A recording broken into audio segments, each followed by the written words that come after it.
আপনি কি জানেন, এক রাতেই বদলে যেতে পারে একটি পুরো গ্রামের ভাগ্য। সেই রাতে আকাশ কাঁপিয়ে নেমে এসেছিল এক ভয়ঙ্কর শক্তি, আর আগুনের মাঝেই দাঁড়িয়েছিল এই ছোট্ট শিশু নারুতো। আর নারুতো সেই রাতেই সবচেয়ে কঠিন সিদ্ধান্ত নিতে যাচ্ছিল, একটি সিদ্ধান্ত যা বদলে দিবে ইতিহাস আর জন্ম নিবে এক কিংবদন্তি নারুতোর। সবাই যখন একসাথে খেলতো, সে দাঁড়িয়ে থাকতো একা, কারণ কেউ তাকে নিজের দলে নিত না, কেউ তাকে বন্ধু বলতো না। তাই সে শিখে গিয়েছিল হাসতে, কিন্তু ভিতরে ভিতরে ভেঙে যাচ্ছিল।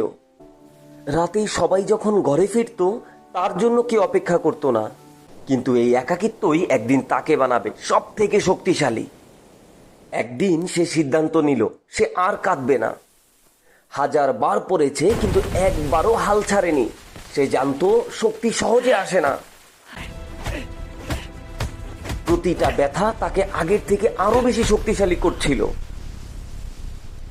কারণ সে একা ছিল না, সে ছিল নিজের স্বপ্নের সাথী। থামো, যদি তুমি নারুতোর এই যাত্রা পুরো গল্প দেখতে চাও, তাহলে এই চ্যানেলটাকে সাবস্ক্রাইব করে দাও। যুদ্ধ, চলো এবার গল্পে ফিরে যাই। সেই রাতে সে ভেবেছিল অবশেষে কেউ তাকে বিশ্বাস করেছে, কিন্তু সে বুঝতেই পারেনি এই সুযোগের পেছনে লুকিয়ে আছে একটি ফাঁদ।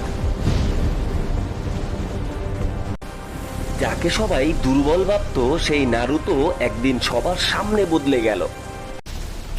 একটি নয়, দুটি নয়, শত শত ছায়া দাঁড়িয়ে গেল তার পাশে।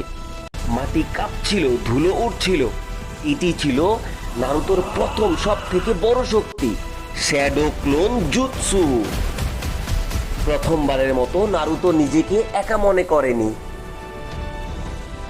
সেই দিনের পর ধীরে ধীরে বদলাতে শুরু করলো মানুষের চোখ। যেই ছেলেটাকে একসময় সবাই এড়িয়ে চলতো, আজ তাকে দেখা হচ্ছে অন্যভাবে। নারুতো আর শুধু একটি দুষ্ট ছেলে না, সে প্রমাণ করেছে ভয়কে শক্তিতে বদলানো যায়। গ্রামের মানুষ প্রথমবারের মতো বুঝলো তার ভেতর শুধু কুরুমা নেই, আছে সাহস, আছে জেদ, আছে একটা স্বপ্ন। কিন্তু এটাই শেষ না, কারণ সত্যিকারের যুদ্ধ এখনো শুরু হয়নি। নারুতোর পথ এখনো অনেক দীর্ঘ, তার সামনে অপেক্ষা করছে ভয়ঙ্কর পরীক্ষা। এই তো কেবল শুরু। কিন্তু সব শান্তির পেছনে ঘুমিয়েছিল এক ঝড়। নারুতোর ভেতরে কুরুমা। রাতের আকাশে বজ্রপাত হলো, আর তার চোখ জ্বলে উঠল লাল আগুন। হাওয়ায় ছড়িয়ে পড়লো ভয়ঙ্কর চাপ। সেই মুহূর্তে নারুতো বুঝলো, সে শুধু মানুষ না, সে এক শক্তির ধারক। কুরুমা তার ভেতর থেকে গর্জে উঠল, যদি তুমি দুর্বল হও তবে সব কিছু ধ্বংস হয়ে যাবে। কিন্তু নারুতো দাঁত চেপে বলল, আমি নিয়ন্ত্রণ করব, আমি হারাবো না। এটা ছিল তার শুরু, কিন্তু সামনে আসছে আরো ভয়ঙ্কর সত্য। পার্ট 2 দেখতে চাইলে এই ভিডিওতে একটা লাইক দাও, আর কমেন্টে লিখো পার্ট 2। সামনে আসছে তার জীবনের সব থেকে বড় যুদ্ধ। পুরো ঘটনা দেখতে চাইলে মিস করবে না চ্যানেলটাকে।